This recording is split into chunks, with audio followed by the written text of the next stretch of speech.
Gelli. Então vamos bater um papo aí sobre a produção de conteúdo no YouTube em geral. Também vamos trocar uma ideia sobre como você empreendeu nessa área, né? Porque você não é só um produtor de conteúdo agora, você tem uma empresa que agencia influenciadores. Sim, sim. Primeiro, obrigado pelo convite de vocês. É um prazer. Pô, vocês falaram disso pra mim, Matheus comentou comigo isso lá atrás, antes da ideia.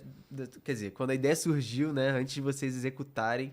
E tô à disposição a qualquer momento, estive à disposição aí, então tô muito feliz de estar aqui com vocês. É um prazer estar aqui com você. Então, voltar um pouco do início ali. Você começou a criar conteúdo quando, como é que foi? O que você fazia antes? Estava na escola ainda, né?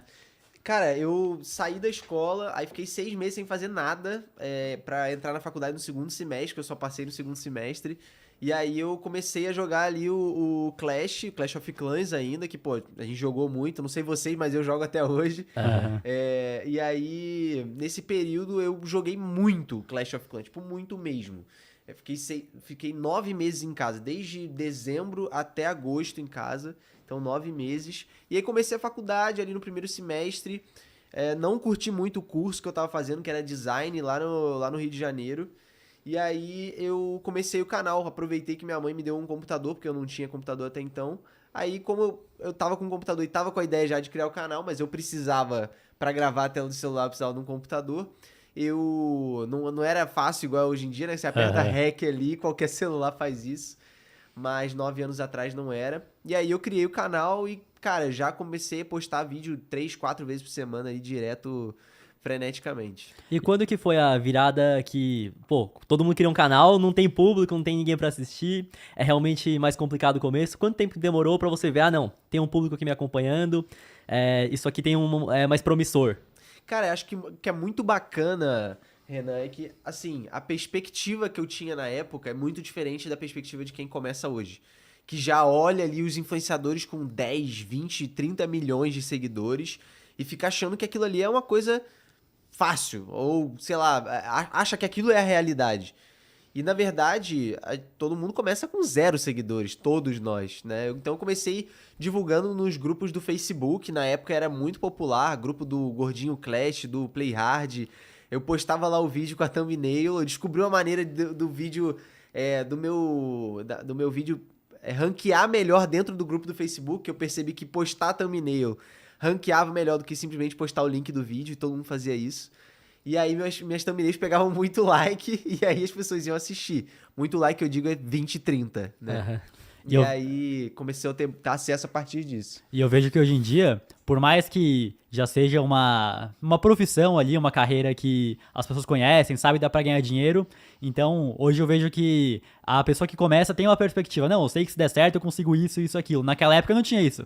Você não sabia Exato. onde que poderia chegar, Sim, quanto você poderia ganhar, se realmente poderia levar isso durante anos e anos como profissão. sim. Então, ao mesmo tempo que hoje tem mais concorrência, então, antigamente, se a pessoa, por exemplo, na nossa época que a gente começou mesmo, né, Renan, Aham. 2016, se você botava uma facecam, sabia falar direitinho ali, você já tava fazendo mais que 90%.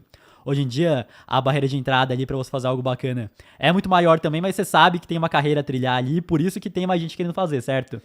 Isso, Eu até baseando, por exemplo, no Gêmeos Investing, vocês já entraram sabendo onde vocês podiam chegar, os objetivos, os macro pelo menos, né? Objetivos que vocês tinham e tudo mais.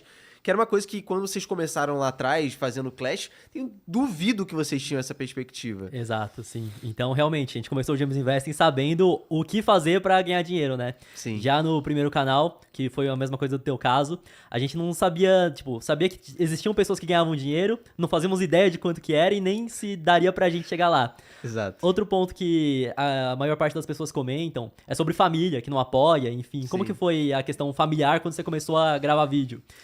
Cara, foi tranquilo até. Então, assim, meus pais, eles não. Eles apoiaram, mas não era aquela coisa tipo, não, realmente faz isso. Até porque não tinha perspectiva mesmo. Ninguém sabia de nada. O que é ser youtuber? Nem existia essa palavra na época. Então, era uma coisa que estava começando ali. E.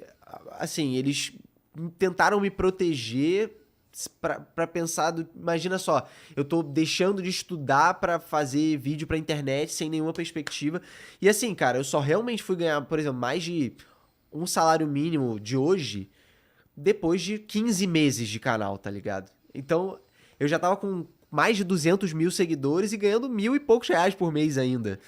Então, realmente, hoje em dia, cara, com 200 mil seguidores, com as views que eu fazia, 3 milhões de views por mês, por exemplo, hoje em dia você bota 10 mil reais no bolso. Então, Eu botava 1.000. O próprio James Investing, a gente faz, sei lá, 4 milhões de views, 5 milhões de views por mês e faz 100 mil reais. Só Pois que é um é. nicho diferente ali.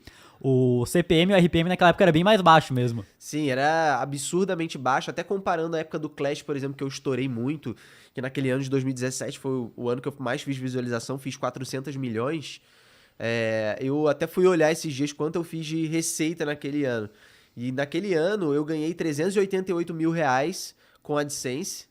E se hoje eu fizer 400 milhões de views com o meu CPM de hoje, eu vou fazer 1,5 milhões, algo assim. Aham, sim, Então- realmente é muito absurdo, porque o CPM, aqueles que tinham menos anunciantes no YouTube para Bem todos menos. os nichos, e junto com isso, quando nós começamos, talvez quando você começou foi menos ainda, o dólar era R$3.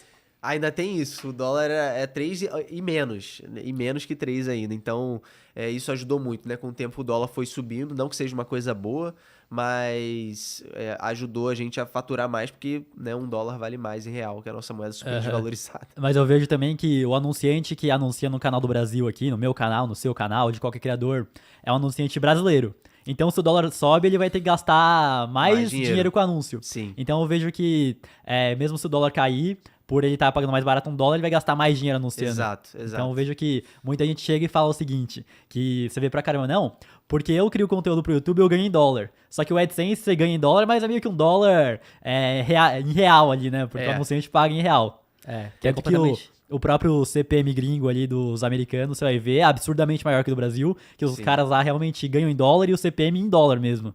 Sim, exatamente. Eles até permitiram que a gente conseguisse botar o AdSense em real, né? Pra gente ver o número verdadeiro ali. Mas é isso exatamente que você falou. O AdSense ele é totalmente vinculado, porque as marcas, pra quem não sabe, as marcas quando pagam ao Google, elas têm que pagar em dólar. Então, se a marca, o dólar tá mais baixo, ela consegue pagar para investir mais dinheiro, então roda mais anúncios e os influenciadores ganham mais dinheiro. Então, o dólar estando a 4 é melhor do que o dólar estando a 5, pelo menos para os criadores. Exato. Por exemplo, a Magalu vai lá e fala, vou botar $1 milhão aqui. Quantos dólares que vai dar? Se o dólar tá 5, vai dar $200 mil. Se o dólar Isso tá aí. 4, vai dar $250 mil. Então, acaba impactando de forma positiva aí pro criador do Brasil. Sim, então, cara, enfim, voltando lá atrás, eu tive o apoio dos meus pais, mas não era aquela, não, força aí e tal. E aí, quando realmente eles viram que eu tava ganhando tração, principalmente em número, né? Porque eu consegui ganhar muito número de inscrito, visualização e tal rápido, eles falaram, pode sair alguma coisa daqui e tal. E aí, quando eu tava ganhando uns 3 mil reais, eu virei pra minha mãe e falei, mãe, e todo mês eu tava chegando num momento que em quase todo mês eu tava dobrando as visualizações e a grana que eu tava fazendo. Mesmo que fosse pouco, dobrando todo mês. Aham. E aí eu falei com a minha mãe, ela deixou eu pausar a faculdade ali por 1 ano. Eu falei, cara, daqui a 1 ano eu volto, o canal vai estar estável e tudo mais. Realmente, passou 1 ano, eu fui de 3 para ganhar 30 por mês. E o canal também foi de 300 para 1,5 milhão de inscritos. Mas eu nunca mais voltei pra faculdade, tenho 7 anos isso. Então o resultado, muitas pessoas chegam e falam, meus pais me apoiam, eu não tenho o meu pai batendo no meu ombro ali falando que vai dar certo pra eu continuar. A maior parte dos pais ali vão passar a apoiar depois que você tem resultado. No final das contas, o resultado é o que fala mais alto. Total. E não é nem porque eles são pais ruins, é porque eles querem o teu bem e ele sabe que, por exemplo, se ele seguir um caminho tradicional, ele arranjar um emprego, ser Sim. funcionário público, por exemplo, ele não vai passar dificuldade, ele vai ter o dinheiro pra viver ali, por mais que ele não seja a pessoa mais feliz do mundo. Então, às vezes nem é que eles querem o seu mal, pra galera que fica brava aí, mas que eles querem algo que seja seguro. E você comentou que você fez design, o que você achou da faculdade ali? E por que você acabou... você largou por causa do canal ali, mas enfim. Cara, assim, eu achava que design tinha mais a ver com desenho. Porque desde o começo da minha vida que eu desenho, eu sempre curti desenhar, fiz curso de desenho, desenhava tipo 8 horas por dia quando eu era criança, até minha adolescência. Realmente desenhava muito, eu chegava a ter tendinite, eu tinha que parar, porque eu ficava com calo aqui no dedo, né? Ficava com tendinite na mão, de tanto desenhar. Mas não tinha nada a ver com isso a faculdade. E aí eu falei, cara, realmente me decepcionei muito. Ter que ficar desenhando produto, caixa e tal, achei extremamente chato.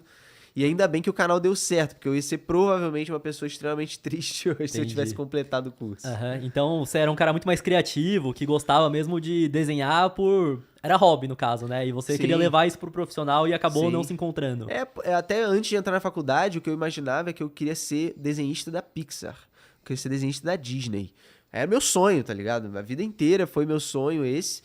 E aí, quando eu comecei o canal, eu pensei, cara, eu posso trazer isso pro canal também. Então, postei muito vídeo de desenho nos meus canais, das tropas do Clash e tudo mais, Eu que lembro inclusive desses deu vídeos muito aí. certo, né? Aham, eu lembro que bombava ali, você Sim. postava desenhando ali o time-lapse, saía a tropa, já saía vídeo desenho. Exato. A thumb era boa também, lembra da thumb, né? Que aparecia o segurando desenho assim, ó. ali. Sim, realmente era... E eu olhava isso e pensava que eu não gosto de desenho, eu sempre fui muito ruim nisso, eu pensava, pô, imagina o trabalho que dá isso. É. Mas é porque realmente você gostava, tipo, dado o Sim. trabalho, mas você gostava. Sim.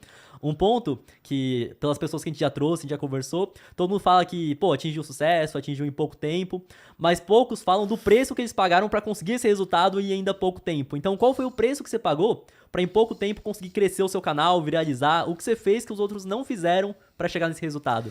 Cara, assim, uma coisa que na época existia uma certa dificuldade de você encontrar pessoas que postassem vídeo todos os dias no YouTube.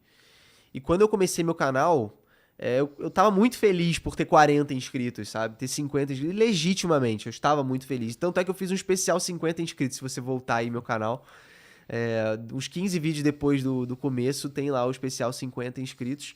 E realmente eu tava muito animado e tudo mais. Então, desde o primeiro momento, eu comecei com uma frequência muito alta de vídeos, que era uma coisa que 9 anos atrás não existia. Quer dizer, existia, mas era bem menos do que hoje em dia, né? Você vê que hoje em dia a galera é frenética, posta 3, 4, 5 vídeos. Teve época aí de postarem 10 vídeos por dia. E aí, cara, assim, eu acho que o que eu fiz de diferente foi o lance do desenho. Que realmente o desenho foi lá no começo algo que me levou de 50 para 300, para 1.000 inscritos.